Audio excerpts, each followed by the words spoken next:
Welcome to episode 355 of the Game Deflators Podcast. My name is John, and I am joined by Ryan. Hey, everybody here at the Game Deflators Podcast. We like to talk about games we've recently picked up, games we're currently playing, and we just want to soak up the sun in this week's Inflation Deflation Challenge. So this week we're playing a little bit of Mario Sunshine on the Nintendo GameCube. But Ryan, tell the folks what we're talking about in this episode. So Palland makes a splash on Nintendo Switch. Then collector booster boxes are going to cost you more than a few clams when Spider-Man swings into MTG. And lastly, we check the rising tides in this week's Inflation Deflation Challenge on Super Mario Sunshine. And of course, you can find the Game Deflators Podcast on the GameDeflators.com, our currently out-of-date website. You can also find us on social media at Game Deflators on X and Blue Sky. At the Game Deflators on Instagram, Facebook, and Threads. I got that right this time. The Blue Sky thing trips me, and actually it might be at the Game Deflators on Blue Sky as well. So either way, we're on social media. Find us there. We're also on YouTube. We've got this video along with all the other videos that we have recorded on there, along with some crappy gameplay footage of us. And like, subscribe, comment, ring the little bell if there is a little bell. We definitely appreciate it. And then we are on a podcast application near you, so go ahead and check us out there. Comment, like, subscribe, 5-star review, 10-star if you can do it. Do it. That's about it. Yep. All right. Did I get anything? Did I miss it, Michael? I think you got it all. I think I got it. Yeah. Looking up at my list up here. So recent pickups. First thing is Ryan. We're recording at night, so doing a little Suntory over here. Cheers. Cheers. I got my dad off-duty glass over here. Yeah, we might start recording at night. I don't know. We'll see. That means sometimes when it fits in. Yeah, more drinks coming to us. All right, cool. All right, so pickups. I got a lot of Magic cards. Yeah, I drafted the new Edge of Eternity set. Oh, yeah. We were playing kind of the same thing. I called John the other night. I went to go to draft, and I got the buy, so I called John, and then he was drafting. Yeah, Thomas answered the phone. Yeah. So, yeah, you've done that to me where Thomas has answered for you. So I was like, well, screw this. I'm going to have Thomas answer for me now to pay Ryan back. So I don't know what you ran. I'll just show you some of the rares that I picked up, and I'll tell you what I was running. And I'm curious what you got in that one. Just making sure I got all my cards here. Yep, I do. So my big rares that I got were these few. It's going to be interesting. Look, okay, there we go. So I got of those. I did not get the same stuff you did. Yeah, Arch Enemy's Charm. I don't know how, but like the third turn around, I got a Watery Grave. That's crazy. Sothra of the Super Void. That was pretty cool, actually, to use that one. That's still like the big chase card in the collector's edition packs. Like has a crazy artwork going for thousands of dollars. But it's whenever a creature you control dies, each opponent chooses a creature they control and exiles it. And at the beginning of my end step, if a player controls no creatures, I sacrifice this, then put a creature that was exiled onto the battlefield under my control, 2 additional 1/1 counters. So I had, and then what else did I get here? I got this really cool artifact-based land called Secluded Starforge. I like the artwork on that. That's one of the Galaxy-type artworks. That's cool. So I was playing blue-black artifacts. And everybody was just passing on blue. So I got all the damn blue artifact cards, which is crazy. And I had this really cool deck, dude. It was, when artifacts would come out, I'd get to do stuff like add +1/+1 counters. When artifacts came out, I could play robots on the field. Like they would automatically come into play. I had sacrificing type cards. I had like counter spells to protect my creatures. I had black cards. So like if somebody said, oh, I'm going to target your creature and kill it, I'd say, okay, I'm going to sacrifice it. And then, what is it called? Not scry, but the surveil, because I could do that. So, okay, you target, I'm going to surveil. So I had some really cool stuff that was going on in there. And I was able to build up a pretty big board state, actually, with small Death Touch creatures. So my opponents couldn't come in and Death Touch. Defenders of 4/1, like the 1-drop 4/1 defender, which was nice because, okay, cool. Swing at me if you're 5/4. I'm going to just kill it. Rob, at one point, we were playing Kingdoms, and Rob was swinging at, I think it was Thomas in the first game. He's like, I'm going to swing my 12/12 at you. I'm like, I'm going to block that with my little 1/1 Death Touch. And Rob's like, well, shit. So it was a good time. So in Kingdoms, Thomas actually won. He was a knight. and John, who was a king, and so he and John both won, surprisingly, because Thomas is usually like attacking everybody he can. He laid low and he actually won as a knight, which is pretty difficult.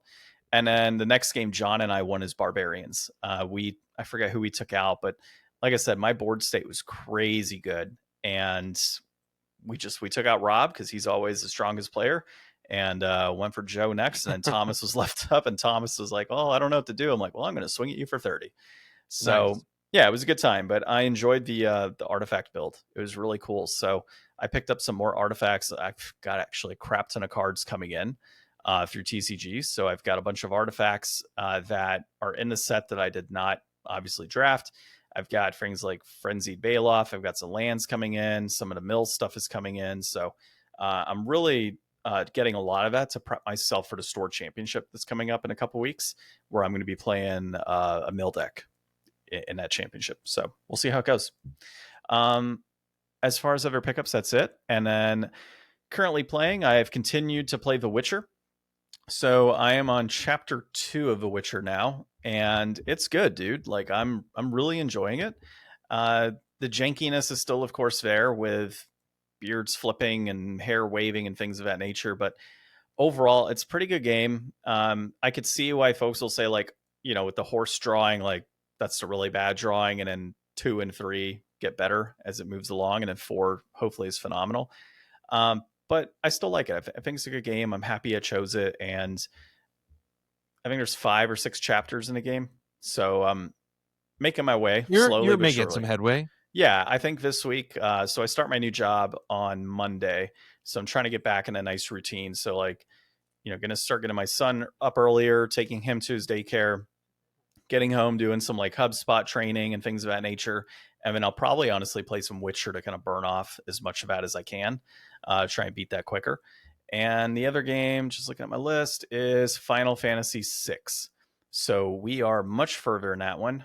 We have passed the Esper world, and we have moved on to, let's see, a meeting with, I'll just say it, a meeting with the Emperor and the things that happen right after that. So if you play Final Fantasy VI, you kind of get an idea of where I'm at.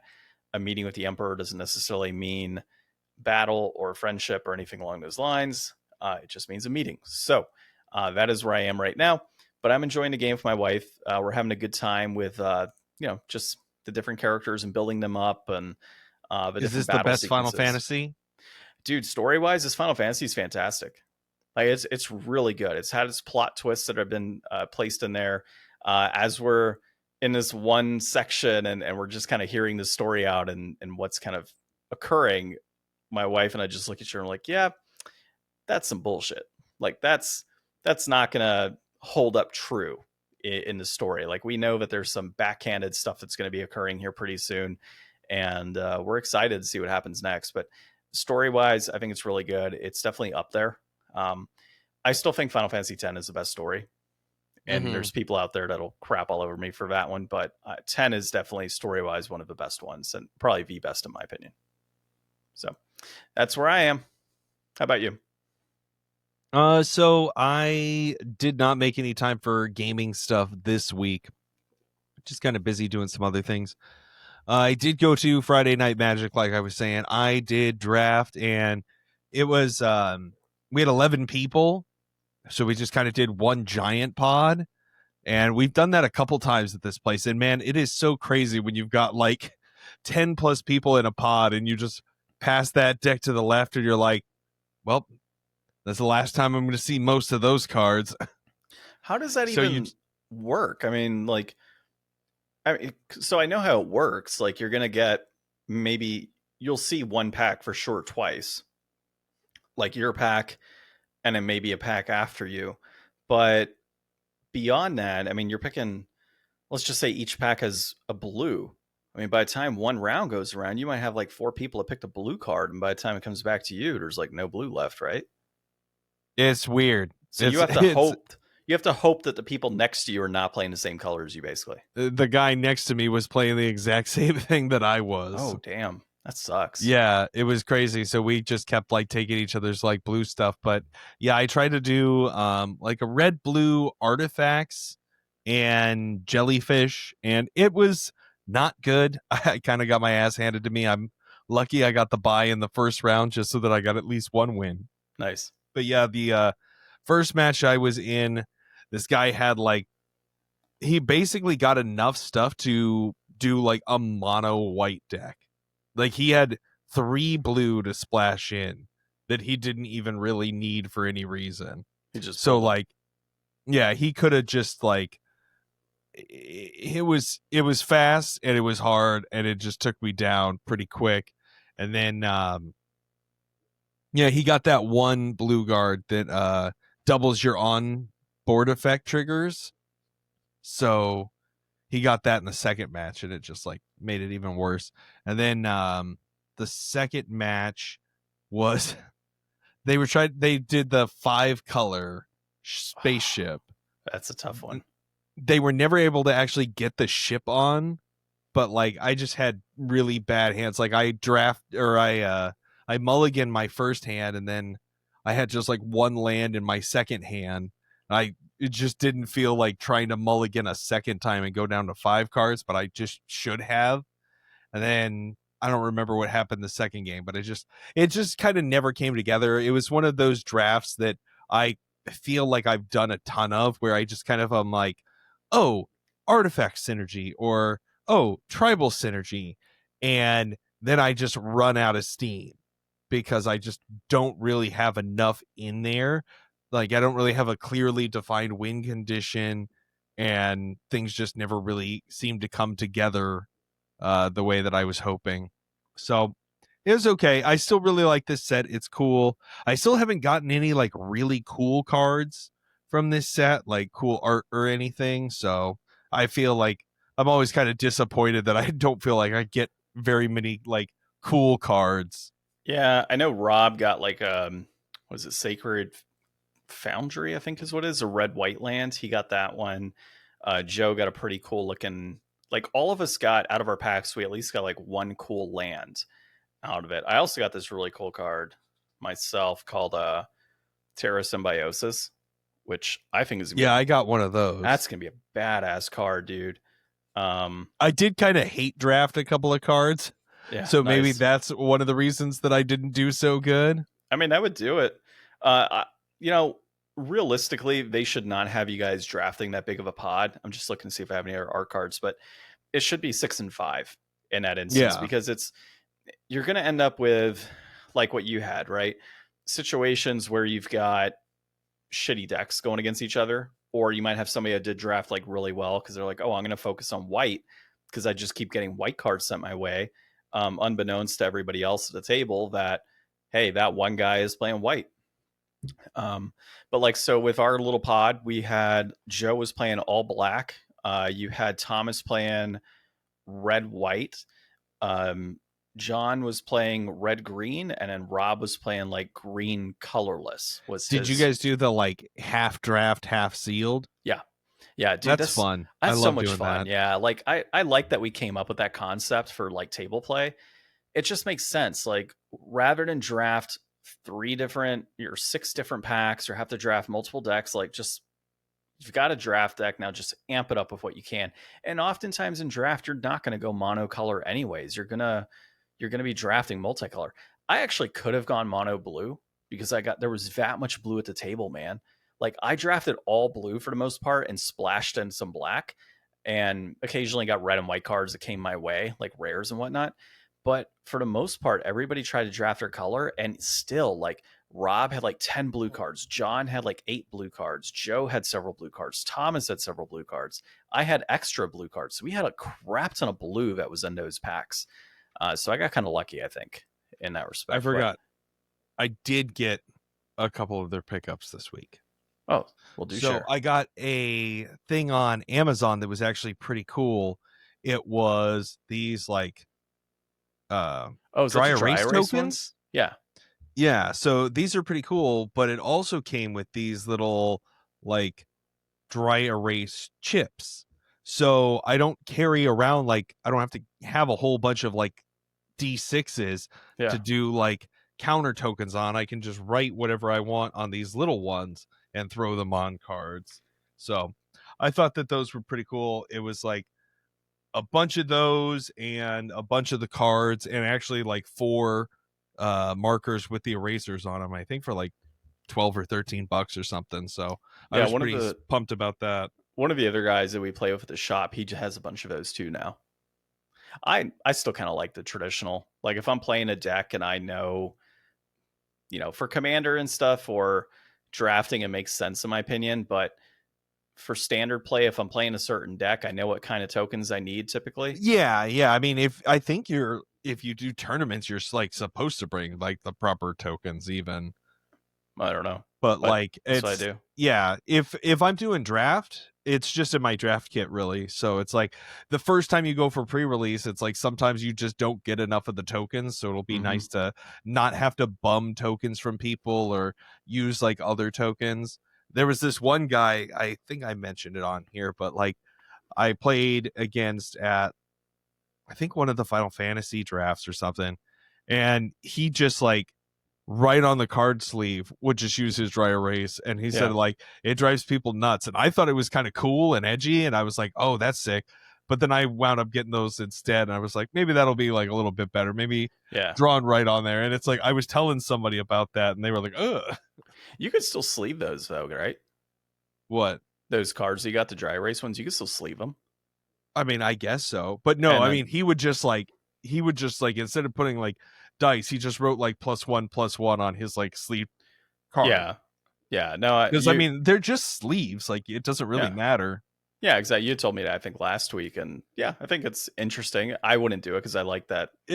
Most people view. like are kind of like No, I mean I wouldn't mind it. Like if that's all I had, like I'll take. Okay, so example, in my commander deck, I don't have a tropical island yet. I have a swamp or like a plains that says tropical island in Sharpie, and it just sleeved it. Like I know it's a little different, right, than what you're talking about, but I'm okay with that. As a proxy. I'm okay with that approach though. Yeah, I'm similar, right? I'm okay with that approach of like dry erase on a sleeve and just saying, hey, that's my token, right? Similar to that's my tropical island. Like it doesn't have to be the perfect proxy or the perfect token. As long as it's playable and the person understands and they're okay with it, it's whatever, in my opinion. And I think that that's kind of the thing that like made me stop with the One Piece card game. Yeah. Because like I bought a few packs and a couple starter decks, and I like played with like you and Thomas like a little bit, and Zach a few times, and it was fun and it was cool, but it's just like with my luck, I'm never gonna pull any sick cards. Like it's just another game. Like I'm already playing Magic. I can't really afford to like play both games. And then also like I was only playing with like a handful of my friends. Like who am I impressing to, why am I buying these cards? Like if I really wanted to just play that game with my friends, like I should just look up good decks, proxy those, and just play with my friends with proxy decks, because who cares? Yeah, realistically, or just play like online. Like you have the what is it? I forget. There's a Magic tabletop simulator. Well, yeah, you got tabletop that simulator. Has like everything. Yeah, there's multiple digital versions out there that you could just proxy away and just have fun. But I like the paper aspect, so that's why I continue to do it. All right. Well, let's you know what? Before we kick off, did you watch a new South Park episode? No. Oh, Ryan. I haven't watched South Park in a couple weeks. Well, I think they've only had 2 episodes, so I just didn't watch episode 2. And also I haven't ever since I caught up with One Piece, I have not been caught up with One Piece. Yeah, well, I mean, so I missed like the last 2 episodes. I mean, you're not missing too much on that. I think I'm 1 chapter behind on the manga right now. No. Yeah, and then I still haven't read any of the manga, but I think it is crazy. I've been seeing, more talk. I think this week they just showed Robin's casting for the first time or something. And so like, that's cool. I love Robin. She's like one of my favorites, but they also showed, what's her face? Vivi. Yeah. Yeah. So that'll have some backlash. It's just like, I can't believe it's been 2 years since the first season. Like it doesn't feel like it's been that long. It's really been 2 years. Yeah, it was 2023 show. Wow. It's crazy. I mean, I want those Legos too, man, dude. Oh yeah, I know. Well, you already know the VV casting's getting a little bit of backlash, but people are Yeah, like, I mean, they're people like are based, stupid all the time. but it's like based on the region in One Piece, it makes sense to have like a darker complexion. So I'm like, and Yeah, people aren't really upset about that. For like a lot of the major One Piece fans that I've seen in threads are like, oh yeah, it's totally cool. Like that makes sense. Like it she better actually, have blue hair. That's all I have to say. that's true. I think didn't she have blue hair in the picture? I don't know. I didn't see the picture. I just saw like a headline. I saw the picture of Robin's casting, Yeah. but I don't think I actually saw who Vivi was. I think I just heard that people were being stupid on the internet again. Robin so far. So Robin and I'll say Sanji and what's her Sanji was face? in the first season. Yeah. Robin, Sanji, and then what's her face? The navigator. I always forget her name. Nami? Nami. Yeah, I don't know why I'm spacing. Those I think so far are the 3 best castings. Fake One Piece fan over Right? here, folks. Hey, it's been a little bit, okay? It's been a couple weeks. And you know how I am. John, after 1,200 chapters or what the hell ever, there is no excuse. 1,155 chapters, thank you. And Okay. yes, I know just about everybody except I spaced on Nami. Keeping in mind with all that, I think those 3, Sanji, Nami, and now I'm forgetting the other one. Damn it. Robin. All 3 of those, in my opinion, are the best castings as far as like from a direct lookalike comparison. Nami, I think her actor is actually pretty great in terms of matching the character so far. I really enjoyed that. Sanji as well. And then Robin, dude, Robin looks like identical right now to the anime, which is pretty cool. Yeah, I don't know. Inaki, he's just like, he's a great Luffy, in my opinion. He's just like, he embodies that spirit, and he's got that smile. No, for sure. I think the casting's been great. Like there's a reason it's been pretty good as a show. Like they're meeting the characters like personas, which is awesome. I'm talking like I hope from a Zoro visual. gets a little bit better though. Zoro? Like Oh, he like was getting just lost. like, well, he was just like a little too like cool, where it's like, I know he's a really cool character, but I just like, he's not that cool. Like, yeah, he gets lost and he says dumb stuff. Yeah. And he acts all tough, but like he's not that cool. He needs to get lost in the next season. If he doesn't get lost at any point, that's a big disappointment. Do you know? So obviously they're going to be doing that arc, but do you know how far they're going in that arc? I mean, they have Chopper, so they're going all the way to. Have you seen any castings for Chopper? I mean, they've shown like the 3D animation that they're doing and the voice. I haven't seen it yet. I got to check it out. I think that premiered back at Comic-Con actually, or something. I'm whenever somebody's like, "Oh, don't watch this because it has spoilers," I'll either forget what was in the spoilers, I don't care, or I just it was like its own clip they made. It was like not a clip from the show. It was like him like leaning out and like waving to the audience and being like, "I'm Chopper" or something like that. I don't remember exactly. Okay, I'll have to look that up. But yeah, I'm excited for it. It comes out soon, right? I was in the camp where there was a group of people online that wanted Chopper to be a Muppet, and I was like, hell yeah, because that would just go so well with like how like in the manga and everything, there's just giants, there's just people that look weird, like just that amount of disbelief, what's it called, when you have to like buy into the story, is just like through the roof. And I think Muppets would have grounded that, where like anything could happen in this world kind of sense. What is what's his name that's in Chopper's area? Forget, the big metal mouth. Wapple, that's right. Yeah, is it Emperor Wapple or King Wapple? I forget. I think it's King. He's probably a king. Yeah, I think he's a king. I wonder how they're going to do that character. That's going to be a pretty cool that was character. Funny when he like learned the secret with Vivi, and he's like breaking his way out of the castle, and Vivi's stuck in his mouth. Yeah, dude. I'm so stoked for the rest of this manga and for the story to wrap up. I mean, it's going to be probably a few more years until the story wraps up, but I'm excited, man. Like it's really nice to see the story really starting to. I mean, it's been a good story up until this point, but seeing it really start to break open a bit has been nice. So, and then it's cool getting to relive it in live action. I think they're saying they're going to try and wrap it up in like 7 or 8 seasons. It's Rob Coletti. Is he who's going to playing be Wapple? Wapple. That's gonna be interesting. Yeah, man. These other castings in this look pretty good. Like the guy who's playing Dalton, like he is great for that. He's almost as square looking, and then yeah. the guy who's playing Smoker has like the biggest jaw. What about what's her name? His right hand. What's her name? Tashigi. Yeah, Yeah, she looks Tashigi. good. I was thinking Kashigi for some reason, but it's Tashigi. And don't get on me with that one because she's not in a ton of episodes. Yeah. So, but yeah, and then they'll probably have the Giants, right? In this, because don't the Elbaf Giants come before Wapple? Maybe. I think they do. I want to say the Elbaf Giants are before Wapple and Chopper. That whole section's. Do we get to see Bon Kui? I would think so. Yeah, because you would have to see Bon Kui, because if you're seeing if you're seeing Vivi as part of Bon Clay, sorry. Or Bon Clay, yeah. If you're seeing him as part of, Crocodile's whole group, then yeah.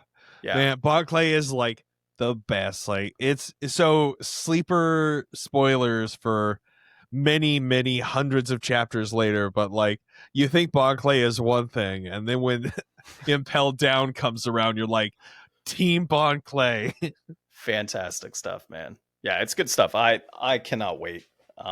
I thought I was going to hate the live action, and I've definitely enjoyed it.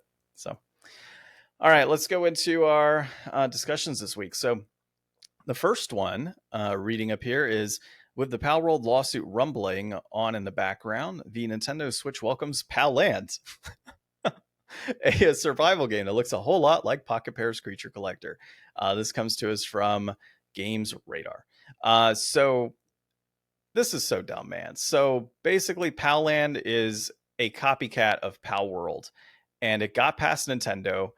Like they approved it. They approve everything that goes onto the eShop. So they approved it goes into eShop. It basically plays like Palworld, a lot clunkier, and it's basically a copy. And so I guess my whole thing is, does this help Palworld in their lawsuit to be like, hey, Nintendo let this game go through. They had no issue with Palland making its way onto the eShop. They approved it. They didn't have any issues in regard to, infringement. And, they would say, oh, well, it copied Palworld.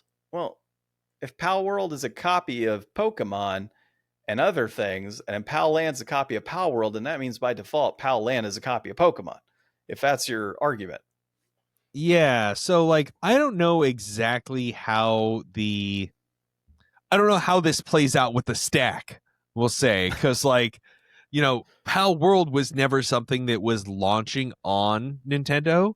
Like it started off on PC and Xbox. Like it was like, I think it was like a day one Xbox Game Pass launch or something, because I remember we checked it out for the podcast while it was like coming out. And so Nintendo never had any kind of oversight to seeing it launched in any capacity on anything. And so they kind of bided their time and waited for Palworld to be out before they slammed them, because there was so much, articles and discussion that we talked about even, on like, hey, is Nintendo going to do anything? Like, it looks like they're straight ripping off the art. And then they never even went after them for the art. They went after them for totally other stuff. So in this situation, is Nintendo letting this game come out so that they have time to build their case against them? Or is it the situation where, if in this situation, since Nintendo has the keys to the kingdom and they're giving them the approval to launch on the platform, should they have just stopped it? Like, should they have played their counter spell right then? Because like, you can't counter it once it's on the board. You got to counter it like before it's resolved. You don't get that takesy backsy. It's an unsummon. That's what they're waiting for. No, I think Nintendo, if they were serious about all of this, would more than likely have not allowed that to hit their eShop. However, But they're ninja lawyers, like they know how to go after everybody. well, yeah, so maybe maybe what they're hoping is the Palland coffers increase in like just tons of money comes in for Palland because there's this copy of Oh, Palworld can't and sue somebody that doesn't have any money to take. yeah, can't sue anybody if they don't have any money to take. So like wait for all that money to roll in and then be like, all right, we're gonna take it back. Right. Maybe that's the strategy here, but I think it's counterintuitive. I mean, if you're Nintendo's constantly protecting their IPs. We just talked about last week, they ripped away games from a charity event because they didn't give explicit approval on those games to be used. And, you know, as I noted last week, I'm okay with that in that respect because it is their property and they should have the right to say yes or no to whoever's going to be doing that and promoting it in such a manner. But that said, if you're that like litigious over things like charity events playing your old retro games, then you should probably be chasing this other game that looks like a game that you're suing against, right? Like, especially like the survival. Like, next thing you know, we're going to hear that they're riding animals and they're flying on things and capturing with spheres. I don't know if they do all that in Palland, but if that's what they are doing, what does that do to Nintendo's case? I think it hurts it more than likely. I think if this was such a big deal for them from an infringement standpoint on a lot of those areas that are in court right now, they should have just nipped this right away. It should have never been allowed on their console. That lawsuit is still ongoing, and they updated the patents like mid-suit, which is kind of wild to know that's the thing that can be done. In Japan, it can be. So they did and that's the thing, like international copyright law is like another thing. Like, it's so weird. Like, I was just thinking about it while you were talking about this article. You know that Steamboat Willie like horror movie that just came out? Yeah, because like, Mickey has passed his 100 years or whatever it is. Yeah, so I hope that we're still alive long enough to see like Mario enter the public domain and Nintendo still sue everybody for making like a Mario slasher movie, even though it's totally legal. It's like, we're still gonna sue you into the ground. Well, we'll be sitting there doing the podcast as robots and right and watching. Hey everybody, welcome to episode 1085. 1085 would only put us okay, well, whatever. That's 10,000. That's 12 years from now. Like, come on, man. Yeah, I don't know. We'll see, but I think that's pretty hilarious with the slasher Mickey and all that's going on. But yeah, I think Nintendo should nip this right away. They didn't. I think it speaks a lot of volume as far as them picking and choosing with the the patent thing. I believe it's a Japan only thing where they can just modify it. I think they put in a request to do it in the US, but I don't know that it's approved in the US. But basically, if the patents hold out in Japan, which it more than likely will, because Nintendo's got, a grasp on everything in Japan, it seems. I would imagine the only crazy thing that could happen is there will be, issues with Palworld being sold in Japan and being placed on consoles out there. Otherwise, it won't affect on a global scale. And it's not like, Japan's a big market, but it's not the entire globe. So, yeah, I think as long as it holds up in the US, then Palworld will be fine. And did you see that they're actually, the Pocket Pair is actually entering the trading card space now? Yeah, I saw a thing about that. I honestly, before I read the article you sent, I thought it was an article about that potentially. Yeah. Because I just like looked briefly at my phone and saw you sent something about Palworld related. Yeah, but yeah, that's hardcore going after Pokemon, I think, and trying to chase that like Pocket Monster Mania. That's a big mistake. Like, I don't think that they'll wind up being able to be successful in the Pocket TCG space. I don't think so, man. Like, if Digimon can't make it, and in my opinion, Digimon's a far more notable IP as far as like monsters are concerned. Like, I know a lot more Digimon than I do any Palworld creatures or pals, whatever you want to call it, right? Well, even just like other IP outside of that, like there's another Gundam TCG about to come out, and there's like too many. Been 3 DBZ card games. Like, there's so many card games that are always coming out with like way more established franchises than what Palworld pretends that it has. Yeah, Palworld is trying to be the next Pokemon ultimately, and I don't think they ever can. And the main reason being is that game specifically isn't targeting kids.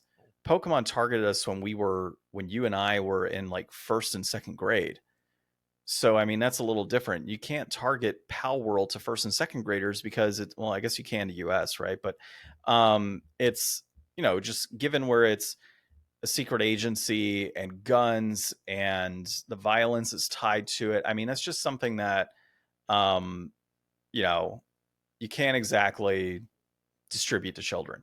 And I don't, and I make I the don't know, joke John. obviously on The only person who could stop a bad first grader is a good first grader. oh god, man. Yeah, and I make the joke obviously like it's only in the US because of the gun aspect, which is bad, but like like you can't market that to kids. And so I don't think they're going to have the same type of success with that. But then again, it's the US and we see children playing GTA 5 and such, right? Well, and there's So like Exploding Kittens, the card game, and yeah, there's a lot of violence. I don't know. Maybe it would be successful in this day and age. I I know just back when we were growing up, I don't think this would be as I don't know, man, because I was playing Mortal Kombat when I was like 6 years old. yeah, but the thing is, like, the reason I think that Palworld is still kind of riding on its initial success wave, like it came out and it grabbed so many people's attention because it was like, here's what Pokemon isn't, but we're selling that. They sold it as Pokemon with guns, even though it's barely engaging that. Like, it's mostly like a resource and base building kind of Yeah. thing. So, I mean, it's got that Pokemon aspect, but then they did like, there's some Palworld like dating game or whatever, because that was like a fun spin-off thing that I think was a joke, and then they made it like a real thing. Yeah. But like Pokemon became so big because it was like, here's the anime, the card game, and the video game, like all at the same time in this huge blitz. But then, 2 or 3 years later, boom, gold and silver, and it Yeah. just kept going from there. But like, there's not going to be a gold and silver equivalent to Palworld probably for like 6 or 7 years. Like, it's going to Well, be a generation before they add 100 more pals to the game. And I think they already did like a big other like land expansion, like they added like another island, because again, it's mainly a base building resource gathering thing more than it is like Pokemon. So I think that like that game loop of Pokemon and how fast those games were originally to churn out for generation to generation, you had like the mid game refreshes with like Yellow and Crystal and all those. So it's like there was so much more Pokemon coming out all the time that it was just kind of this undeniable force that you're just never really going to see again, because they can't make games that way anymore. yeah, I mean, you theoretically could, but for it to be able to do what it did would be Okay, nearly there's that impossible. Australian studio that made like Yeah. 4 games that were all really good this year. Yeah, I think for Palworld, just kind of reiterate, I think the gun violence component is going to be holding it back slightly. Obviously, like you said, it's not the big piece, but when your cover art is giant machine guns being held up by yellow pals and such, like that to me just kind of strictly says gun violence. So I think that kind of holds it back, and we're in a different period of time in which that's not exactly the first thing parents are wanting to, give their 6 or 8 year old, right? Whereas Pokemon, it's very easy, like cuddly Pokemon creatures, and everybody's good and the bad guys always lose every episode. This is very different in terms of that world and what they're promoting. And to your point, it's a lot harder to make Palworld, back-to-back successes outside of the realm of DLC, like having new launches, because it's not on a Game Boy. So, like you said, you can't exactly churn out the next one or two different versions and such right away. So, and last I checked, Palworld doesn't have a funny, Pokemon song jingle, in the middle of an episode. Yeah. So, or the end of an episode. So, yeah, I don't think it'll be as successful, but it's primed for success. I mean, people are still playing it. It's still a popular game. I need to get back into it because I like the survival You're component, not. and I probably won't, but you know, I like it. I thought it was pretty cool, and I did play quite a bit. The problem is the people I was playing with aren't playing anymore. So what am I going to do? Sit there and just survival resource mode on my own type of thing? Similar to Minecraft, I could go into this situation where I'm playing a crap ton of Minecraft and building out my world and trying to defend it myself, or get on a Discord chat with a bunch of friends and just hang out and play. Right? Like, Speedrun. I guess, yeah. All right. Enough about all that. How about you? What do you got lined up for this week? Okay, so this week, ultra pricey Spider-Man collector boxes solidify unfortunate new norm. And we're not talking about Norman Osborn. What's his last name? Norman The Osborn, Green I think. Goblin. Yeah. So, anyways, Spider-Man MTG Universes Beyond. It's crazy. They're already hit like $1,000 for the collector's booster boxes. I went into draft on Friday and I came in and there was like 3 or 4 people gathered around like, the cash register, and they were talking about this, and I was like, what? Like, Yeah. Spider-Man is one of those kind of sleeper things where Spider-Man is kind of like Batman, where you could throw out the whole rest of Marvel and just have Spider-Man and people would be totally cool with it. The same with Batman. Like, the Justice League, just give me Batman. Batman's good enough to carry his own thing and be independent, like, basically. Yeah. And Spider-Man is kind of that same way. He's like the poster boy for Marvel. So, like, I get that he's getting his own set. It's a little bit of a smaller set, too. They mentioned in the article, by the way, this is from draftism.com by Timothy Zaccanino. And I don't know, some of the stuff that's in here that's big is like the Infinity Stones. So the first Infinity Stone, I guess there's been, leaks that there's going to be the Soul Stone, and that's kind of the ultra collectible card from this set. So that they're going to be doing the whole Infinity War thing where you're going to, have the 5-color Thanos Infinity Gauntlet deck that's going to take 8 sets and 4 years to come out completely before you can assemble it, and it'll cost $1 billion. So that's kind of the direction they're going in. Some things that are going to be different about this are there's going to be no commander decks, no commander precons for the Spider-Man, I guess because, like, it's just not enough content, or they're just not trying to pump it out as much for this. I know that there was it probably didn't influence the design too much, but there was an article. I don't remember if we talked about it on the podcast or not, but apparently they're not able to do the artwork for this in Arena. We talked about it. Yeah. Okay, yeah. They're going to have to reskin everything with like a universes within for the online for this. So that's a little different. And it's just kind of coming together to be a cluster. Like, we all thought Final Fantasy was going to be kind of this like crazy, world-ending upheaval of Magic the way we knew it, and little to know that was just kind of like opening the floodgates, and people are just as much, going hard for Spider-Man as they were for that. I really didn't expect that. I really did not expect Spider-Man to be like the $1,000 box of 12 booster packs. I think it's artificial. And I say that in the sense of this is not Magic players, this is scalpers specifically.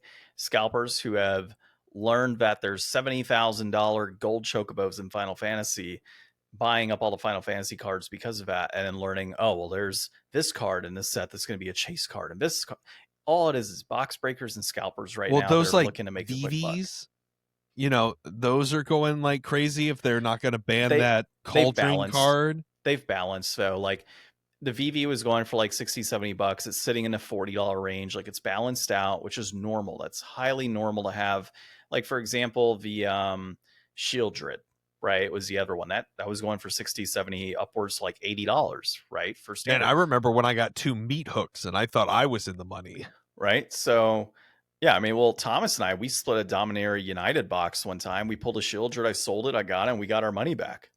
Right. So, that worked out for us and we got to keep everything else. And that was our agreement, right? Like if one of us pulls a Shieldred, we just sell it. Like that was our agreement outright. We'll both take the money and we'll kind of go from there. If we pull more Shieldreds, fantastic. But in the same vein, like Shieldred was a good bit of money. Tezzeret right now is like $35-$40. Tezzeret's not, Universes Beyond or anything. Tezzeret's a playable card right now. So it's going for some decent money. All of these cards over time, as they rotate out, will typically drop to whatever their balance point will be until something comes out that's going to have synergies that'll support whatever is in at that time. So, like, I don't know too much about where VV is being used, but I know VV is at least being used in Commander. And then VV is also being used in Standard right now pretty heavily at like the top tier deck. And it might be getting used in like Legacy or Historic or Modern. So if it's seeing play in different formats, then that's one of the reasons it's going to have such a high price point. So something to consider there. When you look at the Edge of Eternity's cards, they're sitting at, I think the most is like $25 or $30 with the Tezzeret. That's it, right? Everything else is good lands and, decent prices all the way around. In the Final Fantasy set, you have Starting Town. That's a $30 or $20 to $30 land, depending on where you're buying it from. That's a land card. It has nothing to do with like Universe Beyond. So I think ultimately your standard, like regular looking cards, their prices are pretty normal. The collector's edition pricing right now, like Avatar, a box of the collector's edition, is going for $1,000 as well. Why? Beyond me, right? Other than to know that there's probably people that are box breaking, that are chasing cards, looking to get them graded. It's basically what has ruined Pokemon. Like chase cards, people that don't care about the game itself, buying up all the product to drive up the price for people that are collecting Pokemon cards, and really all they're doing is collecting the financial aspects of it and trying to get them graded and sell them. That's it. That's all Pokemon has become at this point. So it's kind of bad that Magic is turning into that. What Wizards could theoretically do and what people could do is, first off, don't buy the $1,000 boxes. Like let the scalpers sit on that shit and just learn that lesson and hold the bag. Will it happen? Probably not. But with Spider-Man, it's highly possible because I don't think there's a lot of excitement for the Spider-Man set for most Magic players. And then the other thing would be for Wizards to just ultimately say, you know what? Collector's boxes are going to continue to get reprinted throughout that period of time. Serialized cards are obviously serialized cards. And there's other ways that they could fix that, right? They could say, hey, the first batch of collector's edition boxes, it's going to have these serialized cards. We're going to do a second printing. These are serialized cards. Another printing. These are like, they could do that theoretically over a period of time for serialized cards specifically, and then continue to print those collector's boxes. You're going to get scalpers that are more than likely not going to be picking up every single box that they can of that. There's just going to be too much product for them to be able to deal with that. So I think there's ways that Wizards can fix it, or Hasbro, I guess, can fix it, but they don't care. At the end of the day, they allocate X amount of product to put in market. They're going to sell it. They're going to make their money. They could give two shits about their average consumer. Yeah. So, yeah. All right. Anything else on this? No. So like, I guess a couple of things.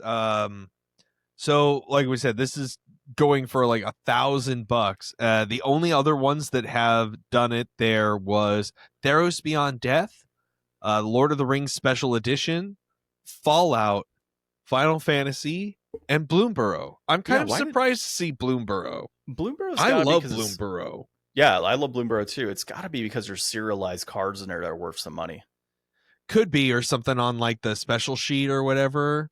But like there was I mean, when I got back into Magic, I was thinking about this at the draft the other night. It was during like Innistrad, and Midnight Hunt, I think, is actually the first one.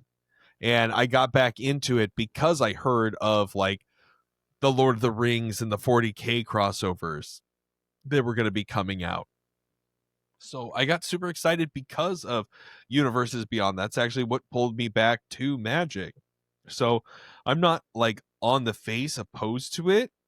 But when I was coming back into it, I got a collector's booster pack of, I think it was Midnight Hunt. It might have been the other one, but I definitely got the like Fat Pack collectors one. I think it's like the gift version or whatever that comes with like one collector booster pack and then the rest are like the Yeah. regular. And it was only like $10 more or $20 more maybe than like the standard one. I don't know. But I liked those products. I liked being able to feel like I could get something a little bit more special and it was like cool. And it's just like so unbelievably outrageous that like you just can't. You just, as a normal person who wants to just enjoy the game, it doesn't even want to be a crazy collector. Like if I just on a whim, had some extra money and wanted to get a collector's booster just to have fun with it, it's absolutely beyond the pale. Like you could never just casually do that. I mean, it's an investment. It's like, it's a mortgage payment to buy one of these things and then pull shit. Yeah. Ultimately, I think at some point Hasbro is going to have like a coming to Jesus type moment here with it. In that Magic has historically been a player type game, right? Like people are trying to buy the cards. Most people don't give two shits about what the condition of the cards are. Like they want to play the game.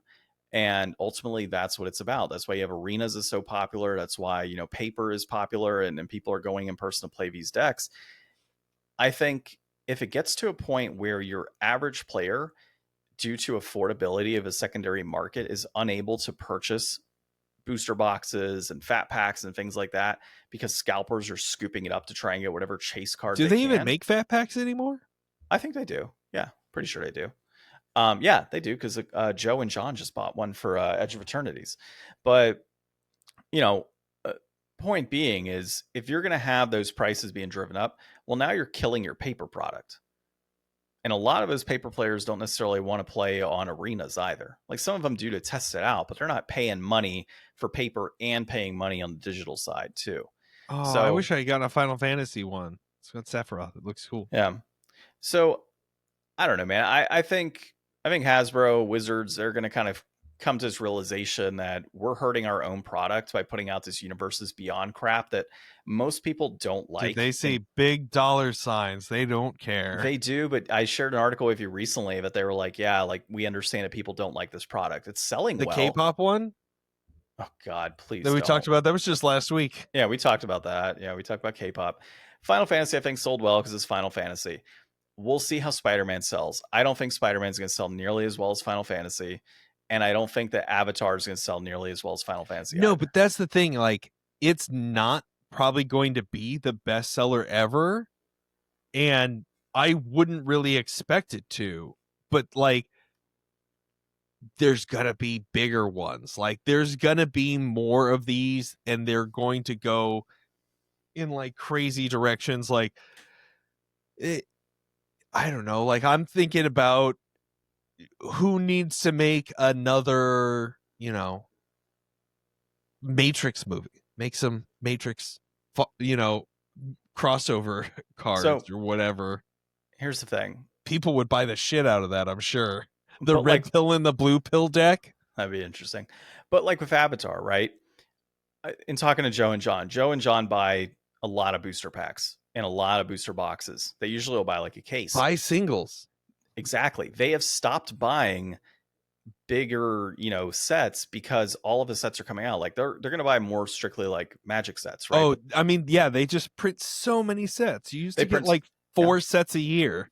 So they print a bunch of sets, but then they printed the Universes Beyond stuff, which not everybody likes. So I asked them the other day, I said, hey, are you going to buy any of the Avatar stuff? They're like, absolutely not even touching it. They said, we'll buy some singles that might be necessary for some of our decks, based on what's being played, because we're not going to have much of a choice in that respect.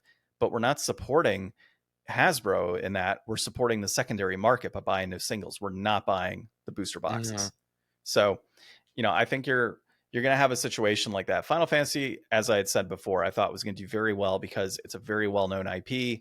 And theoretically, Spider-Man Avatar could do just as well. Well, and it's like adjacent. Like it's adjacent to what we accept. It's swords and sorcery, but also like futurism. Like it's everything that you want kind of from the Magic property, but in something familiar and repackaged for a similar audience. It's not putting SpongeBob or The Walking Dead. There's a reason that the Sonic Commander cards are still available to buy right now. Even though some of those look kind of cool. The Shadow card looked cool, but they're still available. It had like something faster than instant speed, split second or whatever.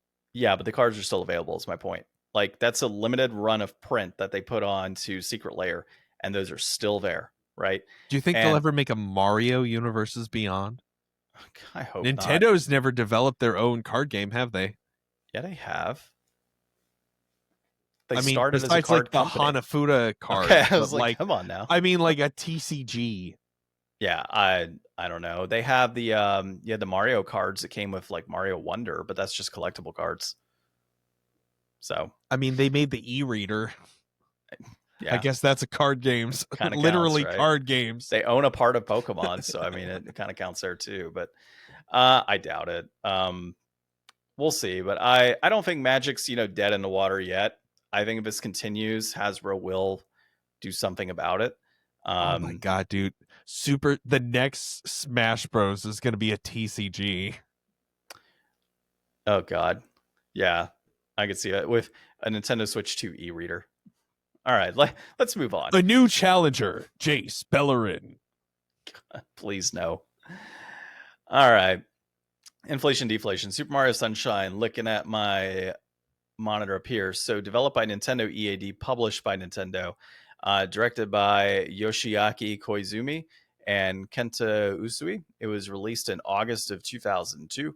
It is a platform action adventure game for reception around the 9 out of 10 average. Ryan, a lot of people know what Super Mario Sunshine is about, but you tell us, what is the synopsis that came from Wikipedia? All right, not from Wikipedia. Mario and friends are attempting to have a nice vacation when the colorblind residents of Isle Delfino, in a pot calling the kettle black situation, mistake Mario for a graffitiing criminal on a bad ID. Charged with his doppelganger's crimes, Mario's legal defense fails and he is sentenced to cleaning up this town. Don't worry, Flood has your back most of the time as you spray your way to clear Mario's name and a ton of paint. So what I don't understand is how does Mario get scapegoated into this whole situation with a shadow Mario? Dude, have you seen the Isle of Delfino residents? They're all the exact same shape. It would be like any one of them mistaking anybody else on the island for anybody else. It is a very shallow misidentification. It's the same thing when they're the president can't tell Shadow and Sonic apart. They're just finally, somebody committed a crime that doesn't look like us, and we don't have to get blamed for it. Right? It was that guy, the only one that doesn't look like us and have mitten hands. And there's his friends that kind of look like him too, just not a shadow. Yeah, I mean, this game is clearly one of the best games on the GameCube, in my opinion. It's one of the better Mario games that has been released. I really did enjoy it. I do know there's some janky controls and camera views that come with it. But that's just kind of a nature of that period of time. I would put this above Super Mario 64. Absolutely. Because I avidly hate Super Mario 64. Dude, I've said this before. I don't ever remember you saying that. I have said this before. I do not like Mario 64.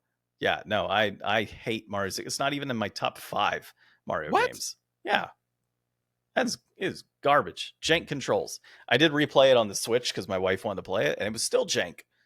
It was on the Switch. Better control. Still bad. So, yeah, this is, like I said, one of my favorites. There's a lot to go in this game. You've got your platforming. You've got your secret levels that you can go in to get the star at the very end of those secret levels. You have the Flood backpack, of course, which is another cool component, being able to lift yourself up, shoot enemies, splash different pieces of paint off the wall and ink from the floor, or oil spills, all of that. What's that? Goop, just general goop. Yeah, I think the story is pretty unique as well. I like the concept of Mario's It's the only obviously like voice acted Mario game. so I pulled up 10 fun facts. We'll go into that in a minute. But in regard to the game itself, the music's great. I think the art is great. I think that it holds up very well graphically in today's day and age, even when played on a GameCube. The Can vibe is immaculate. Like the amount of like being on an island vacation that you just like absorb being in this world and playing these levels is like it's through the roof. Like GameCube was just like this, like between this and Wind Waker, it's the beach console. Yeah. Fantastic games all around during that generation. But I guess just to finish my thought overall on that, it does hold up well. Good controls, good music, good everything in that respect. So I think the 9 out of 10 is very warranted in this respect, and the level design as well. Like when you go into the individual levels, like yes, you might go into one level. I forget the name of it offhand for the first one, and you go in to do like, all right, this time we're collecting 10 coins. This time we're collecting, we'll say, blue coins. This time we have to defeat X enemy or a piranha plant that's in one location. Collect coconuts or something. Like there's various things that you do within that level, and of course get more accustomed to, and the level changes as you go into those different things as well. There's objectives that you have to hit in each individual level. So I've always enjoyed that about that particular game, and I know 64 does a very similar process for There's that game as not as well. many levels, but you get to know them like a lot deeper because you're kind of going in repeatedly and exploring different areas and doing different tasks. Well, and like I said, the secret levels, right? Like to find the star, I guess the star technically, at the or sun at the end of those like Shine Sprite. Yeah, Shine Sprite, whatever it is. So those to me were like always great. Jumping in and that was like peak platforming for Like that the game. ones where you don't have FLUDD. Yeah. For me, that was like peak platforming. I enjoyed those very much. And I mean, I remember sometimes my wife and I, when we were first dating, we started playing Mario Sunshine together. It was one of the first games we played together. And those were just like, we were so stuck to the TV. Like we had to get past it. We knew we didn't need to beat that, but we had to get past it because it was just challenging. It was fun. It was cool to jump in and see those levels and interact with those components of it and finally make it to the end after however many tries. So this game for me, it holds a lot of good memories, and it doesn't hurt, but it's a great game to play as well. Yeah. I always have fond memories of this game. It really stands out in my mind as just like a great game to have for your GameCube library. Like, I don't think it's going to be hard to convince people in the next section about, whether or not this is a game to buy or have in your collection. It's going to be one of the early titles you pick up, and it really holds up well. I mean, it's definitely bound by the platform. It definitely suffers from those like, all right, every time you complete a thing, you have to like get booted out of the level and then reload back into the level again. But that's just how games were back then. But yeah, like this game and this generation and this console specifically, like I'm always blown away at how much it holds up and how much these are the games that I really want to go back and revisit. And it's a great game. A lot of people think that it's, I don't know, it may have a reputation of not being one of the best Mario games, but I think it's just kind of different enough that it stands out a little bit from the crowd. And it's just, I don't know. It's one of those vibes where if you're into it, it's like for you, it's going to be like way up there. But if you'd rather just kind of have Mario doing his own thing without like the FLUDD shenanigans and without all the loading and stuff, maybe some of the more modern ones are a little bit more up your alley. But yeah, I don't know. Go to your fun facts. I want to hear these fun facts, Sean. Yeah. So I pulled up a few things. This is on. We haven't done fun facts in a while. Yeah, right. This is on thegamer.com. So origins of Splatoon. So I mean, I think it's pretty obvious, right? Like FLUDD and the cleaning up with FLUDD is pretty much Splatoon, right? Early on at that point. They're saying in here that this would have likely created a multiplayer mode, but there were technical limitations that prevented them from being able to do a multiplayer FLUDD. Flood's original design was a gun type nozzle, and funny enough, it was scrapped because of controversy in the U.S. So thanks, United States. That's why we don't Dude, have a nozzle. we have super soakers. I, We sell I know. children giant guns to shoot each other with water. And I remember pumping up my super soaker as much as I could to shoot my cousins with it because I knew it would hurt. So, yep, I remember that, dude. Those were fun days. Luigi's Mansion connection. So Luigi's Mansion came out before this game. Actually, was technically the first Mario game on the console, and the boo-infested Hotel Delfino janitor tells Mario he wishes someone would just suck up all the booze of a vacuum cleaner, to which Mario gives him a dirty look. So that makes sense. Voice work, you already called it. That's one of the this is one of the only, or one of the first games. Actually, it is the first game in which Peach, Bowser, and Toadsworth actually spoke aloud for the first time. Let's see. Mario does not, obviously.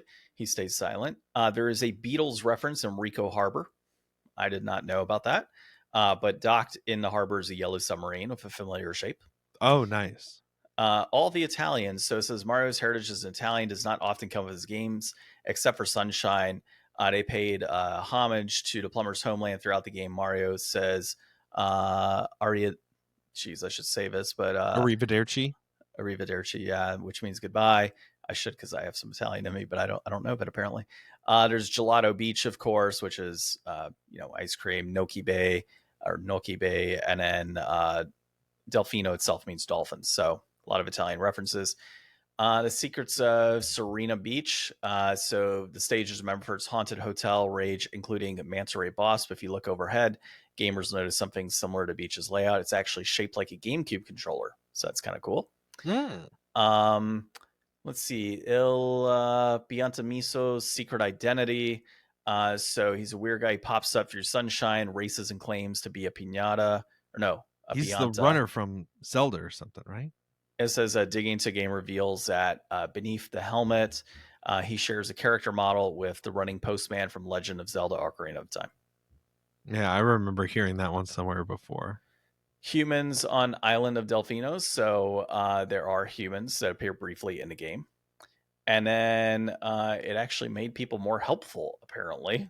So it says that we hear a lot about this game back in 2009. Let's see. Alongside, video games and their players' behavior. Alongside more violent games, explain pro-social games like Sunshine encourage cooperation and non-violent solutions. And then they found the subjects that played Sunshine are more likely to be helpful to other people than those who played violent games by a significant margin. So that's kind of interesting to look at the mental aspects of gaming in that respect. So kind of goes back to our Palworld stuff, right? Like, are you more helpful if you grew up with Pokemon versus growing up with Palworld? Right. So, all right, brass tacks. Complete in box, we're looking at $42.86. Peaked at $75 in June of 2020. It's trending down. A loose copy will run you $29.99. That peaked at $60.96 in July of 2020. That is holding steady right now. Digital, so physical copies. Well, digital is not applicable, but physical copies, you can actually get Super Mario 3D All-Stars at $91.25 loose, $95 complete in box, and $115 new. This is the only game that Ryan has purchased as a spec, and proudly noted that in the outline. So he does have a sealed copy still. I do not. And let's see. I guess one thing I wanted to note, I actually saw today a guy out in Kingman, Arizona, was selling copies of Mario Sunshine. He had them listed at $30 complete in box and $25 with no manual. So there are deals out there. So you don't necessarily need to pick this game up at like this is an abundant game. Like anybody who had a GameCube probably had this game. So it's, I mean, GameCube's gone way up in collectors. Usually when we talk about GameCube games, like they can be, pretty pricey and they're not going to get any cheaper from here on out. But like, this is one of those ones that's kind of ubiquitous enough that you should be able to get your hands on it, hopefully at a pretty reasonable price. Yeah, but even from 2020, this took like a 40% and 50% dip respectively for each of these versions, right? So I think this is the going rate moving forward. It'll probably go up a little bit after this, but as Nintendo continues to go more digital and adds more games, I don't remember offhand if What this is who a knows if they'll Nintendo. ever re-release the 3D All-Stars bundle. Like they did it as a temporary thing for, that anniversary year, but Yeah. they pulled it off, all of that data still exists. Like the fact that they could just flip that switch on and sell that digitally again whenever they want. Yeah. They could put it on Switch 2 as a hard copy as well, and tank that whole market with it being Switch 2. They could remake Mario Sunshine for all we know. So yeah, I mean, overall, I think I don't think this is. I think it's a great game. I think that if you were looking for a great Mario game, and you do have a GameCube or a Wii that's backwards compatible laying around, and you've got a young kid who wants to play a Mario game, and you're not looking to shell out $70 for the newest thing, I think this is a great pickup. At 45 would be perfectly fine for this game. In my mind, I think this is actually deflated. I do think that it should be a little more than this, given its age, given how good of a game it is, given that it was on the GameCube, which did have, technically less consoles sold than than PlayStation 2 at the very least. I'm not going to call Xbox because I don't remember offhand what those numbers are, but yeah, I think it's worth it at that price point for sure. Yeah, I think it's worth it. I would definitely say that.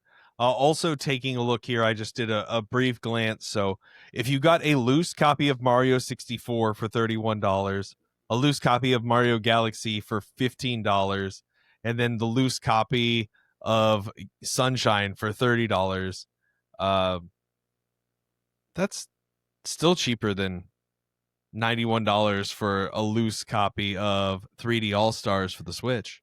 That's assuming that you're paying that rate, though. I mean, it might be lower than that. You might be able to find. I think you could find the Mario 3D All Stars for like $75. Mm-hmm. Well, Yeah. and that's a cart. So getting that loose is actually a lot, more acceptable, I would say, than getting the CDs loose. Yeah, I would agree. And GameCube games, I mean, they can get some gnarly scratches all across I mean, any game can, but I've noticed that GameCube games specifically, when I buy those used, always are heavily scuffed by comparison, like PlayStation 2 or Xbox. So what do you want to say? Just right for this one? No, I think it's deflated. Deflated? Yeah. Okay. I think if you found this for $45, it'd be fine. Deflated. Yeah. So it's still hot in Arizona. And like I'm sweating just recording this right now in the middle of the night. I should have a fan on, but that's a different story. So I think we continue with summer games unless we go by the temperature in the Seattle area. So I started fall for myself this week. Like I know it's not fall yet, but I went to the Michael's and the Hobby Lobby. They're already clearancing out their Halloween decorations. Wow. Yeah, so I completely missed that. Even though Spirit isn't open yet, like I saw they're still hiring for Spirit, but they're clearancing out all the fall and Halloween and starting to make room for Christmas at the hobby stores. So we'll see what goes on. But yeah, I looked it up. Apparently, usually the last week of fall is for like the autumnal equinox, which is in like late September. So we can either try to do